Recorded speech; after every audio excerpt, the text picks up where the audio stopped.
නෝනා අත්‍යවශ්‍ය කාරණාවක් කියන්න ආවේ. ඔය කවුද? රෝනිකාගේ මල්ලි. හොඳ කොල්ලා.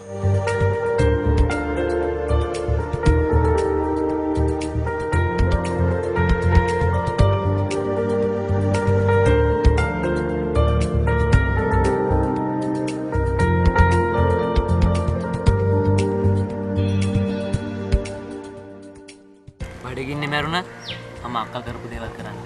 ඒත් නැන්දේ මම මේක කරන්නම ඕනේ. කියන දේ අහන්න නැති එක ඕන දෙයක් කරගත්තේ. මට මොකද? ටීනක්ක දැන් ගහන්නේ සුළු අය වලින්. ඊට වඩා මගේ හිත අයියේ. ආශාවරි නෝනා ගැන මට හරි පුදුමයි. මූණ ජපාන්, ඇඟ ජර්මන්, කඳ පාකිස්තාන්. ඇති. තා මොනවා කියයිද දන්නේ. මට හිටියේ අක්කා විතරයි. අපේ අක්කා රත් වෙච්ච තැටිය කර වෙන්නේ කවුද කියලා බලන්න.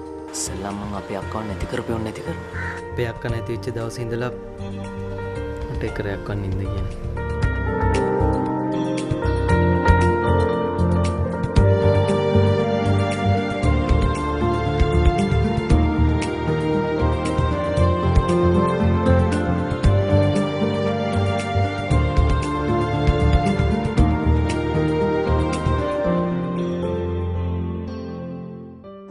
ඇතුලේ ප්‍රශ්නයක්. හරි දෙයක් ඇතුලේ සිද්ධ වෙනවා.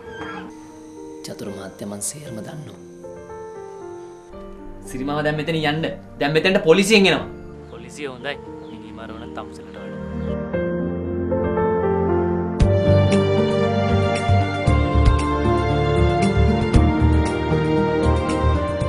මාර ගේම් කාරේ.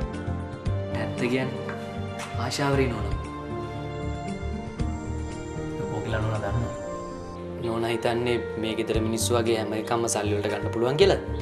නෝනා දන්නේ නැති හුඟක් දේවල් තියෙනවා. මගෙන් ඉගෙන ගන්න. එයා ජීවිත ගණනාවක් නැති කරා. මේ මහත්තයාත් මාර මොත්තේනේ දාන්නේ. මං කාවත් විශ්වාස කරන්නේ නැහැ. මිනිස්සු උඩින් හොඳ පෙන්නුවට යටින් ගිනි ගෙඩි දෙනවා නෝනා. මම දන්නවා.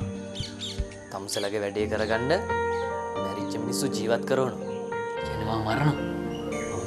තව කෙනෙක්ගේ ජීවිතයක් නැති කරන්න මාව පාවිච්චි කරනවාට මිනිස්සු බය වෙන්න ඕනේ නරක වෙන්න. ඇත්ත කිව්වා මොකටද මරුන් ගන්න? නෑ. මැරුවා. නෑ. මරලා.